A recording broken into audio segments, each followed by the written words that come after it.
ನಮಸ್ತೆ. ನಮ್ಮ ಲಾ ಎಕ್ಸಲೆನ್ಸ್ ಬೆಂಗಳೂರು ಪ್ರಸ್ತುತಪಡಿಸುವ ಡೈಲಿ ನ್ಯೂಸ್ ಅನಾಲಿಸಿಸ್ಗೆ ಸ್ವಾಗತ. ಸೊ ಇವತ್ತು ನಾವು ನೋಡ್ತಿರುವಂಥ ಇಂಪಾರ್ಟೆಂಟ್ ಆರ್ಟಿಕಲ್ ಯಾವುದಪ್ಪ ಅಂತಂದರೆ it is related to when unfortunate event that is Amravati SNCU fire a tragedy of system failure not just an accident. So ಇದನ್ನು ನಾವು ಮೇನ್ಸ್ ಪರ್ಸ್ಪೆಕ್ಟಿವಲ್ಲಿ ಕವರ್ ಮಾಡೋಣ. ಸೊ ಸಿಂಪಲಾಗಿ ನ್ಯೂಸ್ ಹೇಳ್ಬೇಕಂತ ಏನಾಗಿದೆ ಅಂತಂದರೆ special newborn care unit ಅಂತ ಒಂದು ಡಿಸ್ಟ್ರಿಕ್ಟ್ ಹ್ಯೂಮನ್ಸ್ ಹಾಸ್ಪಿಟಲ್ ಇತ್ತು ಅಮರಾವತಿಯಲ್ಲಿ. ಅಲ್ಲಿ ಫೈರ್ ಕ್ಯಾಚ್ ಆಗಿರೋದ್ರಿಂದ ಟೋಟಲಾಗಿ 39 ನ್ಯೂ ಬರ್ನ್ಸ್ ಅಡ್ಮಿಟ್ ಮಾಡಲಾಗಿತ್ತು. ಅದರಲ್ಲಿ 3 ನ್ಯೂ ಬರ್ನ್ಸ್ ಅಂದರೆ ನ್ಯೂ ಬರ್ನ್ ಬೇಬೀಸ್ ಡೆತ್ ಆಗಿದೆ. So this is about news. So bigger question ಏನಂತಂದರೆ could these deaths have been prevented with proper fire safety evacuation and institution preparedness? That is the question we have to answer. So ಇದು ಅಮರಾವತಿಲಾಗಿರುವಂಥ case. But ರೀಸೆಂಟಾಗಿ ಲಕ್ನೋದಲ್ಲಾಯಿತು, ಅದಕ್ಕಿಂತ ಮುಂಚೆ ದೆಹಲಿಯಲ್ಲಾಯಿತು, ಅದಕ್ಕಿಂತ ಮುಂಚೆ ಗುಜರಾತಲ್ಲಾಯಿತು, ಅದಕ್ಕಿಂತ ಮುಂಚೆ ವೇರಿಯಸ್ ಸೂರತ್ತಲ್ಲಾಗಿತ್ತು. So fire safety hazards every year one or the other ಆಗ್ತಾನೆ ಇರುತ್ತೆ. ಆದರೂ ಕೂಡ ಯಾಕೆ ಅದನ್ನು ಕಂಟ್ರೋಲ್ ಮಾಡೋಕ್ಕಾಗ್ತಾಯಿಲ್ಲ ಅನ್ನೋದಕ್ಕೆ first we have to understand ಯಾಕೆ ನಮ್ಮ urban buildings are so vulnerable to fire ಅಂತ. ಫಸ್ಟ್ ಇದನ್ನು ನಾವು ಟೆಕ್ನಿಕಲ್ ಆಸ್ಪೆಕ್ಟ್ಸಲ್ಲಿ ನೋಡ್ಕೊಂಡು ಬರೋಣ. ಟೆಕ್ನಿಕಲ್ ಆಸ್ಪೆಕ್ಟ್ಸಲ್ಲಿ ನೋಡ್ಕೊಂಬಂದರೆ ಎಸ್ಕೇಪ್ ರೂಟ್ಸ್ ಅನ್ಸೇಫ್ ಆಗಿದೆ. ಅಂದರೆ ಕಾರಿಡಾರ್ಸ್ ಆಗಲಿ, ಸ್ಟೇರ್ ಕೇಸಸ್ ಆಗಲಿ, ಎಕ್ಸೆಟ್ರಾನ ಫರ್ನಿಚರಿಂದ ಬ್ಲಾಕ್ ಮಾಡಿಬಿಟ್ಟಿರ್ತಾರೆ. ನಾರ್ಮಲಾಗಿ ಕಾರಿಡಾರ್ಸ್ ಅಥವಾ ಸ್ಟೇರ್ ಕೇಸ್ ಅಂದ ತಕ್ಷಣ ಅದನ್ನು ಸ್ಟೋರ್ ರೂಮ್ ಥರ ಯೂಸ್ ಮಾಡ್ಕೊಂಡ್ಬಿಟ್ಟಿರ್ತಾರೆ. ಸೊ ಅಲ್ಲಿ fire in case fire catch ಆದರೂ ಕೂಡ ನಿಮಗೆ ಎಸ್ಕೇಪ್ ಆಗೋದಕ್ಕೆ ಒಂದು ಪ್ರಾಪರ್ ಆಗಿರುವಂಥ ರೂಟ್ ಸಿಗೋಲ್ಲ. ಅದರಿಂದ ಜೊತೆಗೆ lack of smoke proofed stair cases, emergency lighting ಇರಲ್ಲ, ಫೈರ್ ಡೋರ್ಸ್ ಇರಲ್ಲ, ಕ್ಲಿಯರ್ಲಿ ಮಾರ್ಕ್ಡ್ ಎಕ್ಸಿಟ್ಸ್ ಇರಲ್ಲ. ಇದೆಲ್ಲದೂ ಕೂಡ ಒನ್ ಆಫ್ ದ ಇಶ್ಯೂಸ್. ಅದಾದಮೇಲೆ ಏನಪ್ಪ ಅಂತಂದರೆ there are no absence of alternative exits. So ನೀವು ನೋಡಿರ್ತೀರ, ಇವಾಗ ಫಾರ್ ಎಕ್ಸಾಂಪಲ್ ನೀವು ಬೆಂಗಳೂರಲ್ಲಿದ್ದೀರ ಅಂತಂದರೆ ಬೆಂಗಳೂರಲ್ಲಿ ಎಷ್ಟೊಂದು ಬಿಲ್ಡಿಂಗ್ಸಲ್ಲಿ 3, 4, 5 ಬಿಲ್ಡಿಂಗ್ಸ್ ಇರುವಂಥರಲ್ಲಿ ಓನ್ಲಿ 1 ಸ್ಟೇರ್ ಕೇಸ್ ಇರುತ್ತೆ ಆರ್ ಒಂದು ಲಿಫ್ಟ್ ಇರುತ್ತೆ. But no alternative escape route ಇರೋದೇ ಇಲ್ಲ. ಓಕೆನಾ? ಸೊ ಇನ್ ಕೇಸ್ ಫೈರ್ ಬಂದರೂ ಕೂಡ ಯಾವ ಥರ ನೀವು ಎಸ್ಕೇಪ್ ಆಗಬೇಕು ಅನ್ನೋದಕ್ಕೆ ಒಂದು ಆಲ್ಟರ್ನೇಟಿವ್ ಎಕ್ಸಿಟ್ ಇರೋಂಗಿಲ್ಲ. So there be only one single stair case which may become unusable when the fire or smoke enters. So high occupancy buildings need a protected second stair case or alternative route. So ಇದು ಇರೋದಿಲ್ಲ. Next lack of compartmentalisation. ಏನಪ್ಪ ಅಂತಂದರೆ there is no absence of fire resistant compartmentalisation allows flames and smoke to spread rapidly across the entire building. ಏನಪ್ಪ ಅಂತಂದರೆ ಒಂದು building ಇರುತ್ತೆ ಅಂತಂದರೆ for example ಈ ಬಿಲ್ಡಿಂಗಲ್ಲಿ ಫಸ್ಟ್ ಫ್ಲೋರಲ್ಲಿ ಫೈರ್ ಹತ್ಕೊಂಡಿದೆ, ಸೆಕೆಂಡ್ ಫ್ಲೋರಲ್ಲಿ ಫೈರ್ ಹತ್ಕೋಬಾರ್ದು ಅಂತಂದರೆ ಇಲ್ಲಿ ಒಂದು ಕಂಪಾರ್ಟ್ಮೆಂಟಲೈಸೇಷನ್ ಮಾಡಿರ್ಬೇಕು. ಏನಂದರೆ ಇಲ್ಲಿ ಫೈರ್ ಕ್ಯಾಚ್ ಆಗೋದೇ ಇರೋವಂಥ ಒಂದು ಫೈರ್ ರೆಸಿಸ್ಟೆಂಟ್ ಏನಾದರೂ ಮಟೀರಿಯಲ್ನ ಇಟ್ಟಿರಬೇಕು. ಆವಾಗ ಇದು ಫಸ್ಟ್ ಫ್ಲೋರಲ್ಲೇ ಹತ್ಕೊಂಡು ಸುಮ್ಮನೆ ಆಗುತ್ತೆ, ಸೆಕೆಂಡ್ ಫ್ಲೋರಲ್ಲಿ ಇರಲ್ಲ. ಇಲ್ಲ ಅಕ್ಕಪಕ್ಕ ಬಿಲ್ಡಿಂಗ್ ಇತ್ತಂತಂದರೆ ಆ ಬಿಲ್ಡಿಂಗ್ ನಡುವಿರುವಂಥ ಮಟೀರಿಯಲ್ ಯಾವ ಥರ ಇರಬೇಕಂದ್ರೆ ಫೈರ್ ರೆಸಿಸ್ಟೆಂಟ್ ಮಟೀರಿಯಲ್ ಇರಬೇಕು. ಆವಾಗ ಈ ಬಿಲ್ಡಿಂಗಿಂದ ಈ ಬಿಲ್ಡಿಂಗಿಗೆ ಫೈರ್ ಹತ್ಕೊಳ್ಳೋದಿಲ್ಲ. ಸೊ ಇದೆಲ್ಲದನ್ನು ಕೂಡ ನಮ್ಮಲ್ಲಿ ಇಲ್ಲ. ನೆಕ್ಸ್ಟ್ ಕಂಬಸ್ಟಿಬಲ್ ಮಟೀರಿಯಲ್ಸ್ ತುಂಬ ಜಾಸ್ತಿ ಇದೆ. ಫಾರ್ ಎಕ್ಸಾಂಪಲ್ ಪ್ಲಾಸ್ಟಿಕ್ ಕ್ಲಾಡಿಂಗ್ ಆಗಲಿ, ಹೋರ್ಡಿಂಗ್ಸ್ ಆಗಲಿ, ಸೀಲಿಂಗ್ಸ್ ಆಗಲಿ, ಕರ್ಟೆನ್ಸ್ ಆಗಲಿ, ಎಕ್ಸೆಟ್ರಾ ಮೇನ್ಲಿ ಇತ್ತೀಚಿನ ದಿನಗಳಲ್ಲಿ ಪ್ಲಾಸ್ಟಿಕ್ಕಿಂದ ಮಾಡಲಾಗಿದೆ ವಿಚ್ ಆರ್ ಹೈಲಿ ಕಂಬಸ್ಟಿಬಲ್ ಮಟೀರಿಯಲ್ಸ್. ಆಮೇಲೆ ಡಿಫೆಕ್ಟಿವ್ ಎಕ್ವಿಪ್ಮೆಂಟ್ ಏನಂತಂದರೆ ಅಲಾರ್ಮ್ಸ್ ಆಗಲಿ, ಸ್ಪ್ರಿಂಕ್ಲರ್ಸ್, ಹೈಡ್ರಂಟ್ಸ್, ಎಕ್ಸ್ಟಿಂಗ್ವಿಷರ್ಸ್, ಎಕ್ಸೆಟ್ರಾ ತುಂಬ ಇರುತ್ತೆ ಆಫೀಸಲ್ಲಿ. ಫಾರ್ ದ ನೇಮ್ ಸೇಕ್ ಇರುತ್ತೆ, ಬಟ್ ಅದು ವರ್ಕೇ ಆಗ್ತಿರಲ್ಲ ಅಷ್ಟೊಂದು ತುಂಬ ಸರಿ. ಆಮೇಲೆ ಅಷ್ಟೊಂದು ಜನಕ್ಕೆ ಆ ಎಕ್ವಿಪ್ಮೆಂಟ್ಸ್ನ ಹೆಂಗೆ ಯೂಸ್ ಮಾಡೋಕ್ಕಂಥದ್ದು ಗೊತ್ತೇ ಇಲ್ಲ. Next unauthorized change of use. ಏನಪ್ಪ ಅಂತಂದರೆ ಮುಂಚೆ ರೆಸಿಡೆನ್ಷಿಯಲ್ ಅಂತ ಬಿಲ್ಡಿಂಗ್ನ ಎಸ್ಟಾಬ್ಲಿಷ್ ಮಾಡಿರ್ತಾರೆ. ಆ ರೆಸಿಡೆನ್ಷಿಯಲ್ ಬಿಲ್ಡಿಂಗ್ನ over the period of time shop ಮಾಡ್ಕೊತಾರೆ, ರೆಸ್ಟೋರೆಂಟ್ ಮಾಡ್ತಾರೆ, ಹೋಟೆಲ್ ಮಾಡ್ತಾರೆ, ಎಕ್ಸೆಟ್ರಾ ಮಾಡ್ಕೊತಾರೆ. ಸೊ ಇದನ್ನು ಪ್ರತಿ ಸರಿ ಚೇಂಜ್ ಮಾಡೋದು ಕೂಡ ಪ್ರಾಪರಾಗಿ ಏನಂತಾರೆ ಒಂದು ಪರ್ಮಿಷನ್ ತೊಗೊಂಡಿರೋಂಗಿಲ್ಲ. Next unplanned urbanization. ನಾರ್ಮಲ್ ಇಂಡಿಯಾದಲ್ಲಿ ಏನಿರುತ್ತೆ ಅಂದರೆ ಅರ್ಬನೈಸೇಷನ್ ಮಾಡ್ತೀವಿ, ಅದಾದಮೇಲೆ ಪ್ಲ್ಯಾನ್ ಮಾಡೋಕ್ಕೆ ಸ್ಟಾರ್ಟ್ ಮಾಡ್ತೀವಿ. ಸೊ ರೋಡ್ಸ್ ನ್ಯಾರೋ ಇರುತ್ತೆ, ರೋಡ್ ಸೈಡ್ ಪಾರ್ಕಿಂಗ್ ಕಂಟಿನ್ಯೂಸ್ ಆಗಿರುತ್ತೆ, ಎಂಕ್ರೋಚ್ಮೆಂಟ್ಸ್ ಇರುತ್ತೆ. ಇದರಿಂದ ಫೈರ್ ಇಂಜಿನ್ಸ್ ಡಿಲೇ ಆಗೋ ಚಾನ್ಸ್ ಜಾಸ್ತಿ ಇರುತ್ತೆ. ಸೊ ಹಾಗಾಗಿ ಅವ್ರು ಬರೋವಾಗ ಆಲ್ರೆಡಿ ಫ್ಲ್ಯಾಶ್ ಓವರ್ ಆಗ್ಬಿಟ್ಟಿರುತ್ತೆ. ಸೊ ಇದು ಟೆಕ್ನಿಕಲ್ ಆಸ್ಪೆಕ್ಟ್ಸ್ ಆಯಿತು. ಇವಾಗ why is it a broader governance issue? ಯಾಕೆಪ್ಪ ಅಂತಂದರೆ ಒಂದು ಥಿಂಕ್ ಮಾಡಿ, ಒಂದು ಸಿಟಿಸನ್ಸ್ ಆಗಿ ಒಂದು ಫೈರ್ ಟ್ರ್ಯಾಜಿಡಿಯಲ್ಲಿ ಸಾಯ್ತಿದ್ದಾರೆ ಅಂತಂದರೆ whether is it a failure of citizens or whether it is a failure of governance or whether it is failure of ethics ಅಂತಲೇ ಕ್ವಶನ್ಸ್ ಮಾಡ್ಬೋದು ಇಲ್ಲಿ. ಸೊ ಗವರ್ನೆನ್ಸ್ ಇಶ್ಯೂಗೆ ಬಂದಾಗ ಒಂದು ವೀಕ್ ಎನ್ಫೋರ್ಸ್ಮೆಂಟ್, ಅಂದರೆ ಸೇಫ್ಟಿ ಲಾಸ್ ಇದೆ ಬಟ್ ಅದರ ಇನ್ಸ್ಪೆಕ್ಷನ್ಸ್ ತುಂಬ ವೀಕ್ ಆಗಿದೆ. ರೂಟಿನ್ ಪೇಪರ್ವರ್ಕ್ ಅಷ್ಟೇ ಮಾಡ್ತಾರೆ, ಅಲ್ಲಿಗೆ ಬಂದು ಪ್ರಾಪರಾಗಿ ಚೆಕ್ ಮಾಡೋದಿಲ್ಲ. ಆಮೇಲೆ ಅನ್ಸೇಫ್ ಬಿಲ್ಡಿಂಗ್ಸ್ ಇರುತ್ತಲ್ಲ ಅದಕ್ಕೆ ವೈಲೇಷನ್ಸ್ ಇದ್ದರೂ ಕೂಡ ಕಂಟಿನ್ಯೂಸ್ ಆಗಿ ಆಪ್ರೇಟ್ ಮಾಡೋಕ್ಕೆ ಅಲೋ ಮಾಡ್ತಾರೆ. ಯಾಕೆಂದರೆ ಅಗೇನ್ ಇಶ್ಯೂ ಆಫ್ ಕರಪ್ಷನ್ ಇದರಲ್ಲಿ. ನೆಕ್ಸ್ಟ್ ಇಂಟಿಗ್ರಿಟಿ ಡೆಫಿಸಿಟ್, ಅಂದರೆ ಫೈರ್ ಸರ್ಟಿಫಿಕೇಟ್ಸ್ನ ಆಪ್ಟೇನ್ ತೊಗೋತಾರೆ, ಬಟ್ ಫೈರ್ ಸರ್ಟಿಫಿಕೇಟ್ ಯಾವ ಥರ ಮಾಡ್ತಾರೆ? Through corruption and betrayal of public trust. Corruption ಮಾಡಿ ದುಡ್ಡು ಕೊಟ್ಟು ಬ್ರೈಬರಿಯಿಂದ ಫೈರ್ ಸರ್ಟಿಫಿಕೇಟ್ನ ತೊಗೋತಾರೆ. ಬಟ್ ಇದರಲ್ಲಿ ಪ್ರಾಬ್ಲಮ್ ಆಗೋದು ಯಾರಿಗೆ? ಪಬ್ಲಿಕ್ ಟ್ರಸ್ಟ್ ಕಡಿಮೆ ಆಗುತ್ತೆ. ನೆಕ್ಸ್ಟ್ ಫೇಲ್ಯೂರ್ ಆಫ್ ಅಕೌಂಟಬಿಲಿಟಿ, ಅಂದರೆ ಅಕೌಂಟಬಿಲಿಟಿ ಅಂದರೆ ಇನ್ ಕೇಸ್ ಯಾವುದೋ ಡಿಸಾಸ್ಟರ್ ಆಗಿದೆ ಅಂದ ತಕ್ಷಣ ಡಿಸಾಸ್ಟರ್ ಆದಮೇಲೆ ಯಾರ್ಯಾರದ್ರಲ್ಲಿ ಇರ್ತಾರೆ ಅವರೆಲ್ಲರೂ ಅಕೌಂಟೇಬಲ್ ಆಗಿ ಹೋಲ್ಡ್ ಮಾಡಬೇಕು ನಾವು. ಬಟ್ ನಾವು ಇಂಡಿಯಾದಲ್ಲಿ ಮಾಡೋಕ್ಕಾಗುತ್ತಾ? ಅಕೌಂಟಬಿಲಿಟಿ ಹೋಲ್ಡ್ ಮಾಡೋದಕ್ಕೆ ಆಗೋದೇ ಇಲ್ಲ. Okay, so accountability must begin before a disaster ಹೇಗೆ ಥ್ರೂ ರಿಸ್ಕ್ ಅಸೆಸ್ಮೆಂಟ್ ಮಾಡ್ತಿರಬೇಕು, ಜೆನ್ಯೂನ್ ಇನ್ಸ್ಪೆಕ್ಷನ್ಸ್, ಟೈಮ್ಲಿ ಕರೆಕ್ಷನ್ ಮಾಡ್ತಿರಬೇಕು. ಬಟ್ ಇಂಡಿಯಾದಲ್ಲಿ ಅದೆಲ್ಲ ಆಗ್ತಾಯಿಲ್ಲ.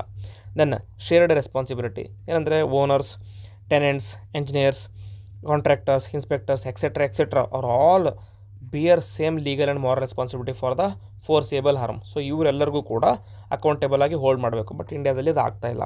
ಜೊತೆಗೆ ಬ್ರಾಡರ್ ಎಥಿಕಲ್ ಪರ್ಸ್ಪೆಕ್ಟಿವ್ ನೋಡಿದರೆ 2 ಥಿಯರಿ ಬರುತ್ತೆ ಇದರಲ್ಲಿ. ಒಂದು ಯುಟಿಲಿಟೇರಿಯನ್ ಥಿಯರಿ ಬೈ ಬೆಂಥಮ್. ಅದರಲ್ಲಿ ಅಂದರೆ ಯುಟಿಲಿಟೇರಿಯನ್ ಅಂದರೆ ಏನಪ್ಪ, greatest good for the greatest number of people ಅಂತ.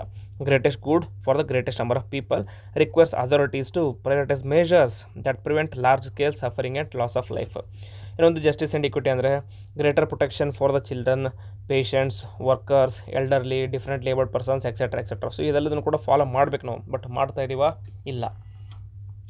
ಸೊ ಹಾಗಾಗಿ ಫ್ಯೂಚರಲ್ಲಿ ಏನು ಬೇಕು ನಮಗೆ ವಿ ನೀಡ್ ಇಂಟಿಗ್ರೇಟೆಡ್ ರಿಫಾರ್ಮ್ಸ್ ಅಂದರೆ ಟೆಕ್ನಿಕಲ್ ರಿಫಾರ್ಮ್ಸು ಬೇಕು, ಪ್ಲಸ್ ರೆಗ್ಯುಲೇಟರಿ ರಿಫಾರ್ಮ್ಸ್ ಬೇಕು, ಪ್ಲಸ್ ಎಥಿಕಲ್ ಬೇಕು, ಪ್ಲಸ್ ಗವರ್ನೆನ್ಸ್. ಇದೆಲ್ಲದನ್ನು ಅಡ್ರೆಸ್ ಮಾಡುವಂಥ ರಿಫಾರ್ಮ್ಸ್ ಬೇಕು ನಮಗೆ. ಸೊ ಹಾಗೇನು ಮಾಡ್ಬೇಕಂದ್ರೆ ಒಂದು ಮ್ಯಾಂಡೇಟ್ ಮಾಡಬೇಕು ನಾವೇನು, protected staircases, alternative exits, compartmentalization, fire retard and materials ಎಲ್ಲದನ್ನು ಕೂಡ ಮ್ಯಾಂಡೇಟ್ ಮಾಡಲೇಬೇಕು ಕಂಪಲ್ಸರಿ ಆಗಿ. ಜೊತೆಗೆ ಫ್ರೆಶ್ ಅಪ್ರೂವಲ್ ಬೇಕು. ಯಾವಾಗಾದರೂ ಬಿಲ್ಡಿಂಗ್ ಇಂಟೀರಿಯರ್ ಡಿಸೈನ್ ಚೇಂಜ್ ಆಯಿತು ಅಂದ ತಕ್ಷಣ ಫ್ರೆಶ್ ಅಪ್ರೂವಲ್ ಬೇಕು ಅದಕ್ಕೆ. ನೆಕ್ಸ್ಟ್ ಫೈರ್ ಕ್ಲಿಯರೆನ್ಸಿಗೋಸ್ಕರ ಅದನ್ನು ಡಿಜಿಟೈಸ್ ಮಾಡಿದಾಗ ಮ್ಯಾನ್ಯುವಲ್ ಇಂಟರ್ಫೇಸ್ ಕಡಿಮೆ ಆಗುತ್ತೆ. ಮ್ಯಾನ್ಯುವಲ್ ಇಂಟರ್ಫೇಸ್ ಕಡಿಮೆ ಆದಾಗ ಕರಪ್ಷನ್ ಕಡಿಮೆ ಆಗುತ್ತೆ. ಜೊತೆಗೆ ಸರ್ಪ್ರೈಸ್ ಆಡಿಟ್ನ ಮಾಡ್ತಾ ಇರಬೇಕು. ಆಮೇಲೆ personal liability for negligent working ಬಗ್ಗೆ ಕಂಟಿನ್ಯೂಸ್ ಆಗಿ ಮಾನಿಟರ್ ಮಾಡ್ತಾ ಇರಬೇಕು. ನೆಕ್ಸ್ಟ್ ವಿಸಿಲ್ ಬ್ಲೋವರ್ನ ಪ್ರೊಟೆಕ್ಟ್ ಮಾಡಬೇಕು. ಸಿಟಿಸನ್ಸ್ನ ಅದನ್ನು ರಿಪೋರ್ಟ್ ಮಾಡೋದಕ್ಕೆ ಒಂದು ಪ್ರಾಪರಾಗಿ ಸಪೋರ್ಟ್ ಕೊಡಬೇಕು. ನೆಕ್ಸ್ಟ್ ರೆಗ್ಯುಲರ್ಲಿ ಕಂಡಕ್ಟೆಡ್ ಎವ್ಯಾಕ್ಯುಯೇಷನ್ ಮಾಡ್ತಾ ಇರಬೇಕು. ಎವ್ಯಾಕ್ಯುಯೇಷನ್ ಡ್ರಿಲ್ಸ್ನ ಸ್ಟಾಫ್ನ ಟ್ರೈನ್ ಮಾಡಬೇಕು. ಫಸ್ಟ್ ರೆಸ್ಪಾನ್ಸ್ ಮತ್ತು ಕ್ರೈಸಿಸ್ ಮ್ಯಾನೇಜ್ಮೆಂಟ್ ಯಾವ ಥರ ಮಾಡೋದಂತ. Next remove encroachments and ensure adequate access to fire engines. ಇದೆಲ್ಲದನ್ನು ಕೂಡ ಮಾಡ್ತಿರ್ಬೇಕು ನಾವು. ಕೊನೆಯದಾಗಿ ಪ್ರಮೋಟ್ ಎಥಿಕಲ್ ಲೀಡರ್ಶಿಪ್. ಸೊ ಇದು ಲೀಡರ್ಶಿಪ್ಪಿಂದ ಚೇಂಜ್ ತರಬೇಕು ನಾವು. ಯಾವ ಥರ ಇರಬೇಕು ಲೀಡರ್ಶಿಪ್ ಅಂತಂದರೆ ಇಂಟಿಗ್ರಿಟಿ ಇರಬೇಕು, ಎಂಪತಿ ಇರಬೇಕು, ಕಾಂಪಿಟೆನ್ಸ್ ಇರಬೇಕು, ಅದನ್ನು ಅಕೌಂಟೆಬಿಲಿಟಿನ ಪ್ರಿವೆಂಟ್ ಮಾಡದೇ ಇರುವಂಥ ಒಂದು ಲೀಡರ್ಶಿಪ್ ಇರಬೇಕು. ಇದರಿಂದ it acts as an example. So central lesson ಏನಪ್ಪ ಅಂತಂದರೆ technical failure plus system failure plus governance failure plus ethical failure is nothing but preventable human tragedy. So ಇದನ್ನು ಪ್ರಿವೆಂಟ್ ಮಾಡಬೇಕಂದ್ರೆ ಈ ಫೇಲ್ಯೂರ್ಸ್ ಎಲ್ಲದನ್ನು ಕೂಡ ನಾವು ಅಡ್ರೆಸ್ ಮಾಡಬೇಕು. ನೋಡೋದಕ್ಕೆ ಚಿಕ್ಕ ವಿಷಯ ಅನಿಸುತ್ತೆ, ಬಟ್ ವೆರಿ ಇಂಪಾರ್ಟೆಂಟ್. ಯಾಕಂತಂದರೆ it decides public trust on the governance ಅಂತ ಹೇಳ್ಬೋದು. ಓಕೆ, ನೆಕ್ಸ್ಟ್ ಟಾಪಿಕ್ ಏನಪ್ಪ ಅಂತಂದರೆ economic asphyxiation. What, how and why ಅಂತ ಏನಿದು ಟರ್ಮ್ ಅಂತ ನೋಡ್ಕೊಂಡು ಬರೋಣ. ಸೊ ಕಂಟೆಕ್ಸ್ಟ್ ಏನಪ್ಪ ಅಂತಂದರೆ US treasury secretary Scott Bessent ಏನು ಹೇಳಿದ್ರು ಅಂತಂದರೆ they are following a strategy of economic asphyxiation of Iran ಅಂತ ಹೇಳಿದ್ದಾರೆ. ಸೊ ಈ ಪ್ಲ್ಯಾನಲ್ಲಿ ಏನು ಮಾಡ್ತಾರೆ ಅಂದರೆ ಸೆಕೆಂಡ್ರಿ ಸ್ಯಾಂಕ್ಷನ್ಸು ಕೂಡ ಎಕ್ಸ್ಪ್ಲೇನ್ ಮಾಡ್ತಾ ಇದ್ದಾರೆ. ಸೊ ದಟ್ ಇರಾನಿಗೆ ಬರುವಂಥ ಗ್ಲೋಬಲ್ ಎಕನಾಮಿಕ್ ಲೈಫ್ ಲೈನ್ ಇದೆ ಅದೆಲ್ಲ ಕಂಪ್ಲೀಟಾಗಿ ಕಟ್ ಮಾಡಬೇಕಂತ. ಸೊ ಆಲ್ಮೋಸ್ಟ್ 6 ಮಂತ್ಸ್ ಆಗಿದೆ ವಾರ್ ಸ್ಟಾರ್ಟ್ ಆಗಿ. ಪೀಸ್ ಟಾಕ್ಸ್ ಕೂಡ ಸ್ಟಕ್ ಆಗಿದೆ. ಇರಾನ್ ಕಂಟಿನ್ಯೂಸ್ ಆಗಿ ಸ್ಟೇಟ್ ಆಫ್ ಹಾರ್ಮುಜಲ್ಲಿ ವೆಪನ್ಸ್ ಆಗಲಿ ವೆಪನ್ಸ್ನ ಸ್ಟೋರ್ ಮಾಡಿದರೆ, ಜೊತೆಗೆ ಅಲ್ಲಿ ಹೋಗ್ತಿರುವಂಥ ಯಾವುದೇ ವೆಸಲ್ಸ್ ಆಗಲಿ ಅದೆಲ್ಲದೂ ಕೂಡ ಸ್ಟಾಪ್ ಮಾಡ್ತಾ ಇದ್ದಾರೆ. ಸೊ US ಆಬ್ಜೆಕ್ಟಿವ್ ಏನಪ್ಪ ಅಂತಂದರೆ ಇದೆಲ್ಲದನ್ನು ಮಾಡೋದಕ್ಕೆ ಇರಾನಿಗೆ ಏನಿದೆ, ಒಂದು ಫೈನಾನ್ಷಿಯಲ್ ಬ್ಯಾಕಪ್ ಇದೆ. ಈ ಫೈನಾನ್ಷಿಯಲ್ ಬ್ಯಾಕಪ್ನ ನಾವು ತಡೆದು ಹಾಕಿದರೆ ಇರಾನ್ ಅವರು ವಾರ್ನ ಸೋತ ಮೇಲೆ USA is going to win ಅಂತ. ಸೊ ಆಬ್ಜೆಕ್ಟಿವ್ ಏನಪ್ಪ ಅಂತಂದರೆ make Iran's economy so constrained that it is force to change its behaviour ಅಂತ. Okay, so that is basically US's strategy. So asphyxiation, this particular term ಏನಪ್ಪ ಅಂತಂದರೆ ಆಸ್ಫಿಕ್ಸಿಯೇಷನ್ ಅಂದರೆ normally human ಬಾಡಿಯಲ್ಲಿ ಮಾತಾಡ್ತಿರ್ತೀವಿ. ಆಸ್ಫಿಕ್ಸಿಯೇಷನ್ ಅಂತಂದರೆ ಬಾಡಿಯಲ್ಲಿ ಬರುವಂಥ ಆಕ್ಸಿಜನ್ನ ಕಟ್ ಆಫ್ ಮಾಡಿದರೆ, okay, cutting off oxygen to the body. Oxygen supply ಇತ್ತಂದರೆ ಅಷ್ಟೇ ಬಾಡಿ ರೆಸ್ಪಿರೇಷನ್ ಮಾಡ್ತಾ ಇರ್ತೀವಿ, ಇಲ್ಲ ಅಂತಂದ ತಕ್ಷಣ ಡೆತ್ ಆಗುತ್ತೆ. So normally asphyxiation is nothing but cutting off oxygen to the body. So ಈ ಆಸ್ಫಿಕ್ಸಿಯೇಷನ್ ನಾವು ಪ್ರಿವಿಯಸ್ ಎಲ್ಲಿ ಡಿಸ್ಕಸ್ ಮಾಡಿದ್ವಿ, ಸ್ಟ್ಯಾಂಪೀಡ್. ಓಕೆ, ಸ್ಟ್ಯಾಂಪೀಡ್ ಆದಾಗ ನಾರ್ಮಲ್ ಕಾಸ್ ಆಫ್ ಡೆತ್ ಏನಪ್ಪ ಅಂತಂದರೆ ಆಸ್ಫಿಕ್ಸಿಯೇಷನ್. ತುಂಬ ಜನ ಹತ್ತುತ್ತಾದಾಗ ಏನಾಗುತ್ತೆ ಅಂತಂದರೆ ಆಕ್ಸಿಜನ್ ಸಪ್ಲೈ ಕಂಟಿನ್ಯೂಸ್ ಆಗಲ್ಲ. ಆಕ್ಸಿಜನ್ ಸಪ್ಲೈ ಕಂಟಿನ್ಯೂಸ್ ಆಗಲಿಲ್ಲ ಅಂದಾಗ ಡೆತ್ ಆಗ್ತಿರುತ್ತೆ. ಸೊ ಇದೇ ಸಪ್ಲೈನ ಅಥವಾ ಇದೇ ಪ್ರಿನ್ಸಿಪಲ್ನ ಇವಾಗ ಎಲ್ಲಿ ಮಾಡ್ತಾ ಇದ್ದೀವಿ, ಎಕನಾಮಿಕ್ ಲೆವೆಲಲ್ಲಿ ಎಕ್ಸ್ಪ್ಯಾಂಡ್ ಮಾಡ್ತೀವಿ. ಅಂದರೆ ಇಲ್ಲಿ ಏನು ಆಕ್ಸಿಜನ್ ಕಟ್ ಆಫ್ ಮಾಡ್ತಿದ್ವಲ್ಲ, ಇಲ್ಲಿ cutting off the economic life lines of a country. So that is nothing but economic asphyxiation ಅಂತ. ಸೊ ಎಕನಾಮಿಕ್ ಆಸ್ಫಿಕ್ಸಿಯೇಷನ್ ಅಂತಂದರೆ ಇದೊಂದು ಸಿಸ್ಟಮೆಟಿಕಲಿ ಸ್ಟ್ರಾಟಜಿ ಇರುತ್ತೆ. ಇದರಲ್ಲಿ ಸಿಸ್ಟಮೆಟಿಕ್ ಆಗಿ ಆ ಕಂಟ್ರೀಸ್ ಎಕನಾಮಿಕ್ ಲೈಫ್ ಲೈನ್ಸ್ ಏನಿರುತ್ತೆ ಅದನ್ನೆಲ್ಲ ಕಟ್ ಮಾಡ್ಬೋದು. ಅದರಿಂದ it will face severe financial trade and resource constraints. So economic life lines cut ಮಾಡಿದ ತಕ್ಷಣ ಫಾರಿನ್ ಎಕ್ಸ್ಚೇಂಜ್ ಅರ್ನಿಂಗ್ಸ್ ಕಡಿಮೆ ಆಗುತ್ತಾ, ಇಂಪೋರ್ಟ್ಸ್ ಹಾರ್ಡರ್ ಆಗುತ್ತೆ, ಇಂಪೋರ್ಟ್ ಮಾಡೋದಕ್ಕೆ ಹಾರ್ಡ್ ಆಗುತ್ತೆ, ಆ್ಯಂಡ್ ದೆನ್ ಮೋರ್ ಎಕ್ಸ್ಪೆನ್ಸಿವ್ ಆಗುತ್ತೆ, ಇನ್ಫ್ಲೇಷನ್ ಆಗುತ್ತೆ, ಎಕನಾಮಿಕ್ ಪ್ರೆಷರ್ ಜಾಸ್ತಿ ಆಗ್ತಾ ಹೋಗುತ್ತೆ. ನೆಕ್ಸ್ಟ್ ಡೊಮೆಸ್ಟಿಕ್ ಪೊಲಿಟಿಕಲ್ ಪ್ರೆಷರ್ ಜಾಸ್ತಿ ಆಗ್ತಾ ಹೋಗುತ್ತೆ. Government is force to change its behaviour. So ಇದು ಬೇಸಿಕಲಿ ಐಡಿಯಾ ಆಫ್ USA. ಇದು ಯಾವ ಥರ ವರ್ಕ್ ಆಗುತ್ತೆ, ಫಸ್ಟ್ ಇದನ್ನು ಫೈನಾನ್ಷಿಯಲ್ ಐಸೋಲೇಷನ್ ಮಾಡ್ತಾರೆ. ಐಸೋಲೇಷನ್ ಹೆಂಗೆ ಮಾಡ್ತಾರೆ, ಆ ಪರ್ಟಿಕ್ಯುಲರ್ ಕಂಟ್ರಿನ ಸರೌಂಡಿಂಗ್ ವರ್ಲ್ಡಿಂದ ಐಸೋಲೇಟ್ ಮಾಡ್ತಾರೆ ಥ್ರೂ ಸ್ಯಾಂಕ್ಷನ್ಸ್.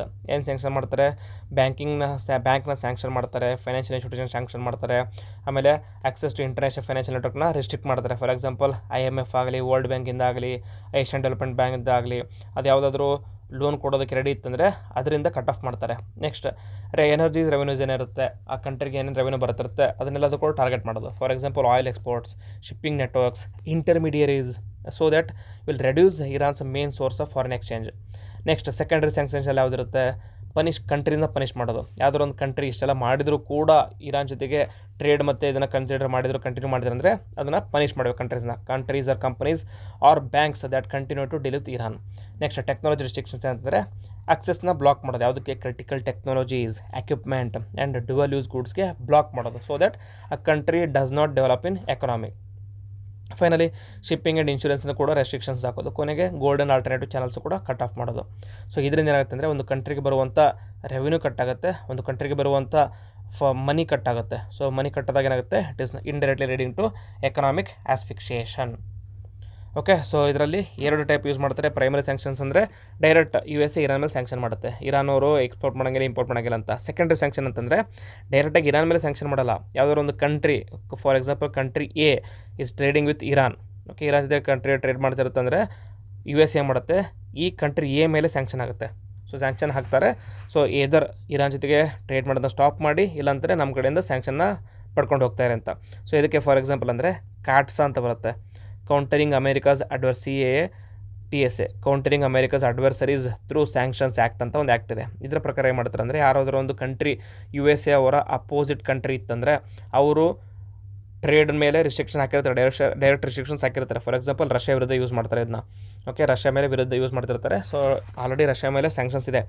ಈ ಥ್ರೂ ಏನು ಮಾಡ್ತಾರೆ ಅಂದರೆ, ರಷ್ಯಾ ಜೊತೆಗೆ ಟ್ರೇಡ್ ಮಾಡ್ತಿರುವಂಥ ಬೇರೆ ಕಂಟ್ರಿ, ಫಾರ್ ಎಕ್ಸಾಂಪಲ್ ಇಂಡಿಯಾ ಅಂತ ತೊಗೊಳ್ಳಿ. ಸೊ ಇಂಡಿಯಾದವರು ಟ್ರೇಡ್ ಮಾಡ್ತಿರ್ತಾರೆ ಅಂದರೆ ಇಂಡಿಯಾದ ಮೇಲೂ ಕೂಡ US ಅವರು ಸ್ಯಾಂಕ್ಷನ್ ಹಾಕ್ತಾರೆ. ಫಾರ್ ಎಕ್ಸಾಂಪಲ್ ಇಂಡಿಯಾದವರು S-400 ರಷ್ಯಾದಿಂದ ಬೈ ಮಾಡಿದಾಗ USA vent ahead with sanctioning India, but over the period of time ಅದನ್ನು ಕಡಿಮೆ ಮಾಡಿದರು. ಬಟ್ ಈ ಪಾಲಿಸಿನ US ಅವರು ಇವಾಗಂತಲ್ಲ, ಮುಂಚೆಯಿಂದ ಕೂಡ ಫಾಲೋ ಮಾಡ್ತಾ ಇದ್ರಂತ. Okay, so this is about asphyxiation. Iran ಯಾಕೆ ಟಾರ್ಗೆಟ್ ಮಾಡ್ತಾ ಇದ್ದಾರಪ್ಪ ಅಂತಂದರೆ, ಒಂದು ವಾಟ್ ಈಸ್ ಬೀಯಿಂಗ್ ಟಾರ್ಗೆಟೆಡ್, ಯಾವುದನ್ನು ಟಾರ್ಗೆಟ್ ಮಾಡ್ತಾ ಇದ್ದಾರೆ ಅಂದರೆ, ಒಂದು ಡಿಜಿಟಲ್ ಅಸೆಟ್ಸ್ ತುಂಬ ಜಾಸ್ತಿ ಇದೆ. ಓಕೆ, ಡಿಜಿಟಲ್ ಅಸೆಟ್ಸ್ ತುಂಬ ಜಾಸ್ತಿ ಇದೆ ಅಲ್ಲಿ, ಅದು ಡಿಜಿಟಲ್ ಅಸೆಟ್ನ ಟಾರ್ಗೆಟ್ ಮಾಡ್ತಾ ಇದ್ದಾರೆ. ಏವಿಯೇಷನ್, ಏರ್ಕ್ರಾಫ್ಟ್ ಎಕ್ಸೆಟ್ರಾ ಟಾರ್ಗೆಟ್ ಮಾಡ್ತಾ ಇದ್ದಾರೆ. ಹೈಟೆಕ್ ಗೂಡ್ಸ್, ಸಾಫ್ಟ್ವೇರ್ ಟಾರ್ಗೆಟ್ ಮಾಡ್ತಾ ಇದ್ದಾರೆ. ಗೋಲ್ಡ್ ಟಾರ್ಗೆಟ್ ಮಾಡ್ತಾ ಇದ್ದಾರೆ. ಶಿಪ್ಪಿಂಗ್, ಆಯಿಲ್ ಎಕ್ಸೆಟ್ರಾ ಟಾರ್ಗೆಟ್ ಮಾಡ್ತಾ ಇದ್ದಾರೆ. ಸೊ ಇದರಿಂದ ಇಂಪ್ಯಾಕ್ಟ್ ಏನಾಗುತ್ತೆ, ಬಿಗ್ ಡಿಲೆಮಾ ಅಂತಂದರೆ ಒಂದು ಲೋವರ್ ಆಯಿಲ್ ರೆವೆನ್ಯೂ ಬರುತ್ತೆ. ಸೊ ಫಾರಿನ್ ಎಕ್ಸ್ಚೇಂಜ್ ಕಡಿಮೆ ಆಗುತ್ತೆ, ಇಂಪೋರ್ಟ್ನ ಆಕ್ಸೆಸ್ ಮಾಡೋದು ಮತ್ತು ಟೆಕ್ನಾಲಜಿ ಆಕ್ಸೆಸ್ ಮಾಡೋದು ಕಡಿಮೆ ಆಗ್ತಾ ಹೋಗುತ್ತೆ, ಇನ್ಫ್ಲೇಷನ್ ಜಾಸ್ತಿ ಆಗ್ತಾ ಹೋಗುತ್ತೆ, ಡೊಮೆಸ್ಟಿಕ್ ಡಿಸ್ಕೌಂಟ್ ಕಡಿಮೆ ಜಾಸ್ತಿ ಆಗ್ತಾ ಹೋಗುತ್ತೆ, government will become under pressure, so that it is force to change policies. So finally idea ಏನಪ್ಪ ಅಂತಂದರೆ, ಇರಾನ್ನ ಎಕನಾಮಿಕಲ್ ವೀಕ್ ಮಾಡಿ US ಹೇಳಿರುವಂಥ ಕಂಡೀಷನ್ಸ್ಗೆ ಅಪ್ರೂವ್ ಮಾಡೋದಕ್ಕೋಸ್ಕರ ಮಾಡ್ತಿರುವಂಥ ಸ್ಟ್ರಾಟಜಿನೇ ಎಕನಾಮಿಕ್ ಆಸ್ಫಿಕ್ಸಿಯೇಷನ್. ಥರ್ಡ್ ಆರ್ಟಿಕಲ್ ಯಾವುದಪ್ಪ ಅಂತಂದರೆ, it is an editorial, very important editorial ಮಾತಾಡುತ್ತೆ. ಇದೇನಂತಂದರೆ, India's youth unemployment crisis from the household perspective. ಏನು ಮಾತಾಡ್ತಿದೆ ಅಂದರೆ, ಯೂತ್ಗೆ ಕೆಲಸ ಇಲ್ಲ ಅಂದಾಗ ಅವ್ರಿಗೆ ಬರ್ತಿರುವಂಥ ಸ್ಯಾಲ್ರಿ ಅಷ್ಟೇ ಅಲ್ಲ, ಅವರಿಗೆ ಬರ್ತಿರುವಂಥ ಆದಾಯ ಅಷ್ಟೇ ಅಲ್ಲ, ಅದರ ಜೊತೆಗೆ ಅವರಿಗಾಗುವಂಥ ಖರ್ಚು ಯಾರು ನೋಡ್ಕೋಬೇಕಂದ್ರೆ ಹೌಸ್ ಹೋಲ್ಡ್ ನೋಡ್ಕೋಬೇಕಾಗುತ್ತೆ. ಸೊ ಹೌಸ್ ಹೋಲ್ಡಲ್ಲಿ ಬರುವಂಥ ಎಕ್ಸ್ಟ್ರಾ ಎಕ್ಸ್ಪೆನ್ಸಸ್ ಏನು ಬಿಕಾಸ್ ಆಫ್ ಅನ್ಎಂಪ್ಲಾಯ್ಡ್ ಯೂತ್ ಬಗ್ಗೆ ಮಾತಾಡುತ್ತೆ. ಸೊ ನೋಡೋಣ, beyond unemployment rate. So unemployment rate ಎಷ್ಟಿದೆ, periodic labour force survey of 2025 ಪ್ರಕಾರ ಕರೆಂಟ್ಲಿ 18-29 ಇಯರ್ಸಲ್ಲಿ ಯೂತ್ ಅನ್ಎಂಪ್ಲಾಯ್ಮೆಂಟ್ 14.8 ಇದೆ. Okay, unemployment rate among the tertiary educated youth ಒಳಗಡೆ 29.4% ಇದೆ. ಇದಕ್ಕಿಂತ ಬಿಗ್ಗರ್ ಪಿಕ್ಚರ್ ಅಂತಂದರೆ, ಮೊನ್ನೆ ಆರ್ಟಿಕಲಲ್ಲಿ ಒಂದು ನೀಟ್ ಬಗ್ಗೆ ಎಕ್ಸ್ಪ್ಲೇನ್ ಮಾಡಿದ್ದೆ. ನಾಟ್ ಎಕ್ಸಾಮ್ ಬಗ್ಗೆ ಅಲ್ಲ, ನೀಟ್ ಅಂತಂದರೆ not in employment, not in education, not in training ಅಂತ.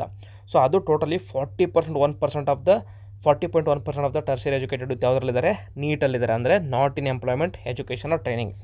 Next among tertiary educated young ವಿಮೆನಲ್ಲಿ 74.7% of the women are outside of the labour force, meaning work ಮಾಡ್ತಾ ಇಲ್ಲ or they are not also seeking work ಅಂತ. So unemployment majors only those who are seeking or available for work and millions more are outside the labour force who do not want to seek work or they are not even in considered as the labour force ಅಂತ. So unemployment ಅನ್ನೋದು ಇದೆಯಲ್ಲ, more than what meets the number ಅಂತ ಇದರಲ್ಲಿ there is a framing that misses another issue. ಇದರಲ್ಲಿ ಮಾತಾಡ್ತಾ ಇದ್ದಾರೆ ಏನಂದರೆ unemployment is experience by the individuals but its impact is felt by the entire house hold.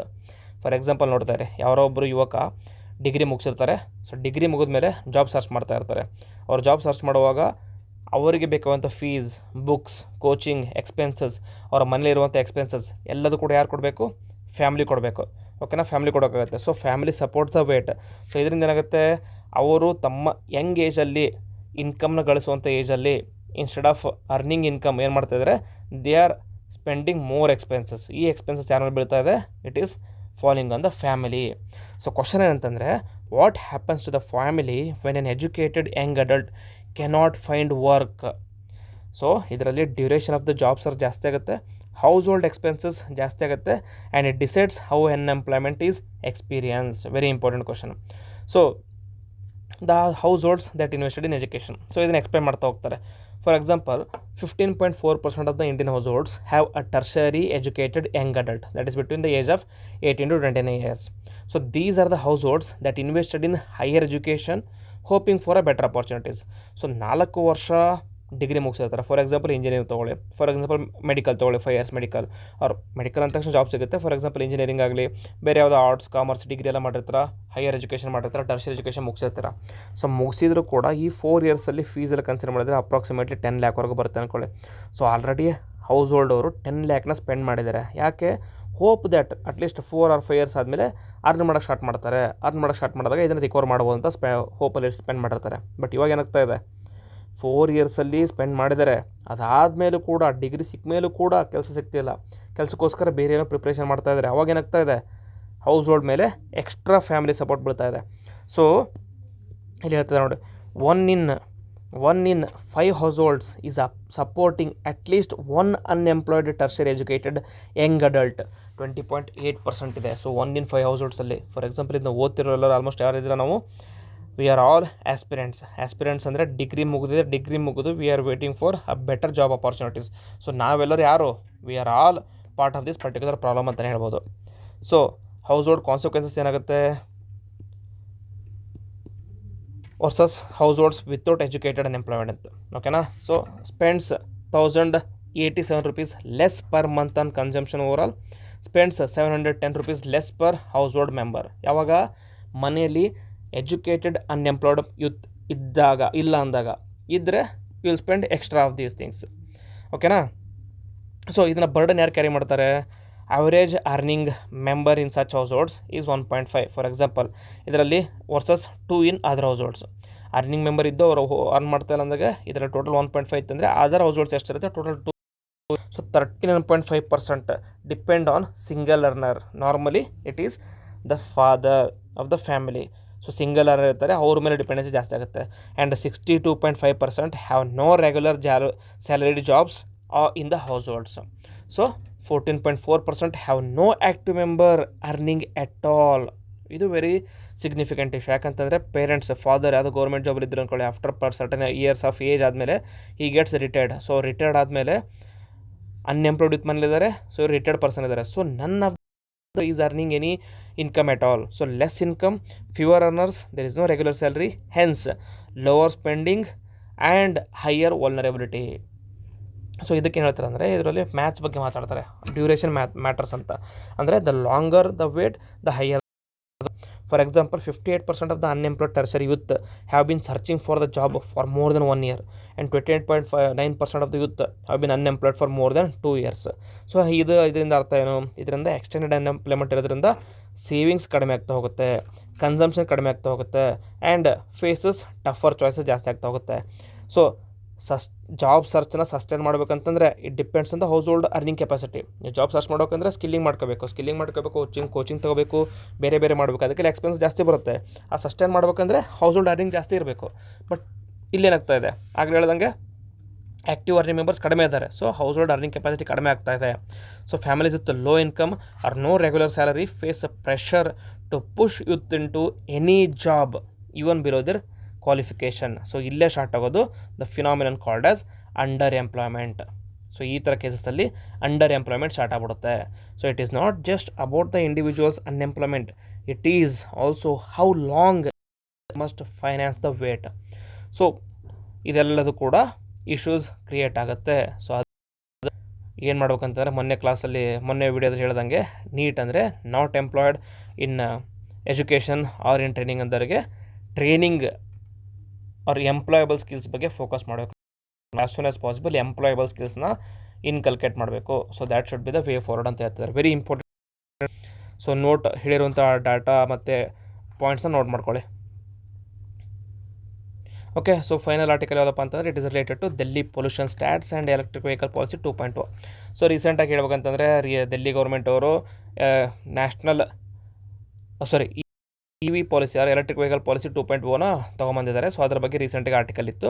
So ಅದಕ್ಕಿಂತ ಮುಂಚೆ ದೆಲ್ಲಿಯಲ್ಲಿ ಯಾಕಿದು ಬೇಕಪ್ಪ ಅಂತಂದರೆ ದೆಲ್ಲಿಯಲ್ಲಿ winter air quality index consider ಮಾಡಿದರೆ ಲಾಸ್ಟ್ 3 ವಿಂಟರ್ಸಲ್ಲಿ ಅವರೇಜ್ 312 and 342 ಇದೆ, ಅಂದರೆ ವೆರಿ ಪುವರ್. ಇನ್ ಸಮ್ ಪೀಕ್ಸಲ್ಲಿ ಆಲ್ಮೋಸ್ಟ್ 494ವರೆಗೂ ಹೋಗಿದೆ, ಅಂದರೆ ವೆರಿ ಪುವರ್. ಸೊ ಇದರಲ್ಲಿ ವೆಹಿಕಲ್ ಕಾಂಟ್ರಿಬ್ಯೂಷನ್ ಎಷ್ಟಿದೆ? Almost 25% of Delhi's NCR air pollution is from vehicles and 2 and 3 wheelers approximately result in 70% of the vehicle fleet and are a major source of vehicle pollution.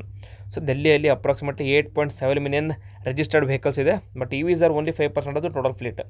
So EVs accounted for only 12.7% of the new vehicle sales in Delhi in the financial year.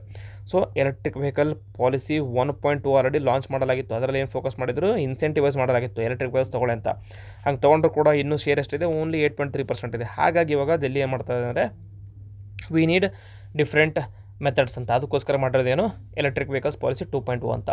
ಇದನ್ನು 30th ಜೂನಲ್ಲಿ notify ಮಾಡಲಾಗಿತ್ತು. Effective from 1st July valid up to 31st March 2030. So ಇದರಲ್ಲಿ ಏನಪ್ಪ ಅಂತಂದರೆ ಏನಪ್ಪ ಅಂತಂದರೆ to increase electric vehicle adoption, to reduce dependence upon the IC or internal combustion exhaustion vehicles, plus improve the air quality and finally build charging and battery ecosystems. So major targets ಯಾವುದು? Vehicle category 3 wheelers ಮತ್ತು small ಟ್ರಕ್ಸಿಗೆ new registration to become predominantly EV oriented from 2027. So ಇನ್ಮೇಲೆ electric ವೆಹಿಕಲ್ಸ್ಗೆ ಜಾಸ್ತಿ registration ಕೊಡೋಕ್ಕೆ try ಮಾಡ್ತಾರೆ. 2 wheelersಗೆ electric vehicle transition will start from 2028. ಕಾರ್ಸಿಗೆ ಇವಾಗ ಸದ್ಯಕ್ಕೆ ಇನ್ಸೆಂಟಿವ್ ಕೊಡಲಾಗುತ್ತೆ, ಟ್ಯಾಕ್ಸ್ ಬೆನಿಫಿಟ್ ಕೊಡಲಾಗುತ್ತೆ ಟು ಎನ್ಕರೇಜ್ ಟ್ರಾನ್ಸಿಷನ್. ಅಂದರೆ ನೀವೇನಾದರೂ ಎಲೆಕ್ಟ್ರಿಕ್ ಕಾರ್ಸ್ನ ತೊಗೊಂಡ್ರೆ ನಿಮಗೆ ಟ್ಯಾಕ್ಸ್ ಬೆನಿಫಿಟ್ಸ್ ಕೊಡ್ತೀವಿ. ಸೊ ರೋಡ್ ಟ್ಯಾಕ್ಸ್ನ ತೆಗಿತೀವಿ, ನಿಮಗೆ ರೋಡ್ ಟ್ಯಾಕ್ಸ್ನ ಆ್ಯಡ್ ಮಾಡಲ್ಲ. ಅದರಲ್ಲಿ ಕಮರ್ಷಿಯಲ್ ವೆಹಿಕಲ್ಸ್ಗೆ EV ಅಡಾಪ್ಷನ್ ಮತ್ತು ಇನ್ಸೆಂಟಿವ್ನ ಕೊಡ್ತೀವಿ ಅಂತ ಹೇಳಲಾಗಿದೆ. ಓಲ್ಡ್ ICE ವೆಹಿಕಲ್ಸ್ಗೆ ಸ್ಕ್ರ್ಯಾಪೇಜ್ ಇನ್ಸೆಂಟಿವ್ ಕೊಡ್ತೀವಿ. ನಿಮ್ದು ಆಲ್ರೆಡಿ ಒಂದು 10 years ಓಲ್ಡ್ ಆಗಿರೋ ವೆಹಿಕಲ್ಸ್ನ ಬೇಗ ನೀವು ಸ್ಕ್ರ್ಯಾಪೇಜಿಗೆ ಕೊಟ್ಟರೆ ಅಂದರೆ ಅದರಲ್ಲಿ ಬರುವಂಥ ದುಡ್ಡಕ್ಕಿಂತ ಎಕ್ಸ್ಟ್ರಾ ದುಡ್ಡು ನಾವು ಕೊಡ್ತೀವಿ ನಿಮಗೆ ಅಂತ ಇನ್ಸೆಂಟಿವ್ ಕೊಡಲಾಗ್ತದೆ ಅಂತ ಹೇಳಲಾಗಿದೆ. ಸೊ ಹೆವಿ ಇಂಟೆನ್ಸಿವ್ ಆಗಿ ಪ್ರಮೋಟ್ ಮಾಡ್ತಾ ಇದೆ. ಕೀ ಶಿಫ್ಟ್ ಆಗಿರೋದಪ್ಪ ಅಂತಂದರೆ ಮುಂಚೆ ಇನ್ಸೆಂಟಿವ್ ಲೆಡ್ ಅಪ್ರೋಚ್ ಇತ್ತು, ಇವಾಗ incentives, scrappage plus infrastructure plus regulatory phase out of new ICE vehicles. So all these are needed and included in electric vehicle policy 2.0. So financial incentive ಏನು ಕೊಡಲಾಗಿದೆ for electric 2 wheeler vehicles? First year incentive ಎಷ್ಟಪ್ಪ ಅಂತಂದರೆ 1000 per kilowatt vehicle hours ಅಂತ ಕೊಡಲಾಗಿದೆ, which is capped at 30,000 rupees. Lower incentive on subsequent years, ಕಡಿಮೆ ಕೊಡ್ತಾ ಹೋಗ್ತಾರೆ. Purchase incentive for various categories ಕೊಡಲಾಗುತ್ತೆ. ಸ್ಕ್ರ್ಯಾಪೇಜ್ incentive ಕೊಡಲಾಗಿದೆ ಓಲ್ಡ್ ವೆಹಿಕಲ್ಸ್ಗೆ. For example 100% exemption from road tax and registration fees for eligible electric cars paid price up to 30 lakh and then support for electric autos etcetera promote ಮಾಡ್ತಾ ಇದ್ದಾರೆ. So ಇದರಲ್ಲಿ total ಆಗಿ 3 layer ಅಪ್ರೋಚ್ನ use ಮಾಡ್ತಾ ಇದ್ದಾರೆ. ಒಂದೇನಪ್ಪ ಅಂತಂದರೆ demand side intervention. ಇದರಲ್ಲಿ demand electric ವೆಹಿಕಲ್ಸ್ಗೆ ಡಿಮ್ಯಾಂಡ್ ಇದೆ, ಸೊ ಆ ಡಿಮ್ಯಾಂಡ್ನ ಮೀಟ್ ಮಾಡೋದಕ್ಕೋಸ್ಕರ ಎಲೆಕ್ಟ್ರಿಕ್ ವೆಹಿಕಲ್ಸ್ನ ಚೀಪರ್ ಮಾಡೋದು. ಸೊ ಅದಕ್ಕೆ ಸಬ್ಸಿಡಿ ಕೊಡೋದು, ಟ್ಯಾಕ್ಸ್ ರಿಜಿಸ್ಟ್ರೇಷನ್ ಬೆನಿಫಿಟ್ ಕೊಡೋದು, ಸ್ಕ್ರ್ಯಾಪಿಂಗ್ ಇನ್ಸೆಂಟಿವ್ನ ಪ್ರಮೋಟ್ ಮಾಡೋದು. Next supply side intervention, charging stations, battery swapping, battery recycling, EV servicing ecosystem ಎಲ್ಲದನ್ನು ಕೂಡ ಪ್ರಮೋಟ್ ಮಾಡೋದು. ನೆಕ್ಸ್ಟ್ ಏನು regulatory intervention, that is making internal combustion engine vehicles progressively less attractive. That is ಫೇಸ್ಗೆ restriction ಮಾಡ್ತಾ ಹೋಗೋದು and then share of electric ವೆಹಿಕಲ್ಸ್ನ promote ಮಾಡ್ತಾ ಹೋಗೋದು ರಿಜಿಸ್ಟ್ರೇಷನ್ಸಲ್ಲಿ. ಸೊ ಇದರಿಂದ ಏನಾಗುತ್ತೆ ಅಂತಂದರೆ ವಿಲ್ ಟು ಎನ್ ಎಕ್ಸ್ಟೆಂಟ್ ಪೊಲ್ಯೂಷನ್ನ ಕಮ್ಮಿ ಮಾಡ್ತೀರಾ, ಟು ಎನ್ ಎಕ್ಸ್ಟೆಂಟ್ ಎಲೆಕ್ಟ್ರಿಕ್ ವೆಹಿಕಲ್ಸ್ಗೆ ಟ್ರಾನ್ಸಿಷನ್ ಕಂಪ್ಲೀಟ್ ಆಗುತ್ತೆ. ಇದಾದರೂ ಕೂಡ ಲಿಮಿಟೇಷನ್ ಜಾಸ್ತಿ ಇದೆ, ಯಾಕೆಂದರೆ because of existing ICE fleet remains ತುಂಬ ಜಾಸ್ತಿ ಇದೆ. Already almost 8.7 million vehicles already ನಡೀತಾ ಇದ್ದಾವೆ ದೆಲ್ಲಿಯಲ್ಲಿ. ಜೊತೆಗೆ ನಾನ್ ಎಕ್ಸಾಸ್ಟ್ ಪೊಲ್ಯೂಷನ್ ರಿಮೇನ್ಸ್ ಇದೆ. ಟೈರ್ ವಿಯರ್ ಆಗಲಿ, brake wear, road dust etcetera continues ಆಗಿದ್ದೇ ಇರುತ್ತೆ. Then electricity source also matters. For example ನೀವು ಎಲೆಕ್ಟ್ರಿಕ್ ವೆಹಿಕಲ್ಸ್ನ ಪ್ರಮೋಟ್ ಮಾಡ್ತಾ ಇದ್ದೀರಾ, ಬಟ್ ಎಲೆಕ್ಟ್ರಿಕ್ ವೆಹಿಕಲ್ಸ್ಗೆ ಬರುವಂಥ ಪವರ್ ಅಥವಾ energy or electricity or current again fossil ಫ್ಯೂಲ್ಸಿಂದ ಬರ್ತಾ ಇದ್ದರೆ what is the use? So ಇಂಡೈರೆಕ್ಟಾಗಿ ಪವರ್ ಇದರಿಂದ ಏನಾಗುತ್ತೆ, ಗ್ರೀನ್ ಹೌಸ್ ಗ್ಯಾಸ್ ಎಮಿಷನ್ ಆಗ್ತಾನೇ ಇದೆ. ನೆಕ್ಸ್ಟ್ ಚಾರ್ಜಿಂಗ್ ಇನ್ಫ್ರಾಸ್ಟ್ರಕ್ಚರ್ ತುಂಬ ಕಡಿಮೆ ಇದೆ ದೆಹಲಿಯಲ್ಲಿ, ಗ್ರಿಡ್ ಕೆಪಾಸಿಟಿ ಕಡಿಮೆ ಇದೆ, ಬ್ಯಾಟ್ರಿ ವೇಸ್ಟ್ ಜಾಸ್ತಿ ಆಗ್ತಾ ಹೋಗುತ್ತೆ, ಕ್ರಿಟಿಕಲ್ ಮಿನರಲ್ಸ್ನ challenge of already critical minerals ಇದೆ, battery end of life management ಮತ್ತು ರೀಸೈಕ್ಲಿಂಗ್ ಮಾಡೋದು ತುಂಬ ಕಷ್ಟ ಆಗುತ್ತೆ. So these are the limitations. So way forward ಮಾಡೋಕಂದ್ರೆ focus should be public transport, road dust control ಮಾಡಬೇಕು, industrial regulation, crop residue management, waste management, clean electricity ಎಲ್ಲದರೂ ಕೂಡ ಮಾಡಬೇಕು. ಆವಾಗ only a multi pronged approach can help Delhi breathe better. Okay, so these are the important articles which I want to discuss with today. So ಕಂಪ್ಲೀಟಾಗಿ comprehensive cover ಮಾಡಿದ್ದೀನಿ. ಇವತ್ತಿನ articles mains perspective important ಆಗಿತ್ತು, so cover ಮಾಡಿದ್ದೀನಿ. So ನಿಮಗೆ ಏನಾದರೂ doubt ಇತ್ತು ಅಥವಾ ಏನಾದರೂ ಸಜೆಷನ್ ನಿಮಗೆ ಇಷ್ಟ ಆಗಿತ್ತು ಅಂದರೆ ಫ್ರೆಂಡ್ಸ್ ಜೊತೆ ಶೇರ್ ಮಾಡಿ, ಹಾಗೂ ಲೈಕ್ ಮಾಡಿ, ಹಾಗೂ ಕಮೆಂಟ್ ಮಾಡಿ. With this I will end the video.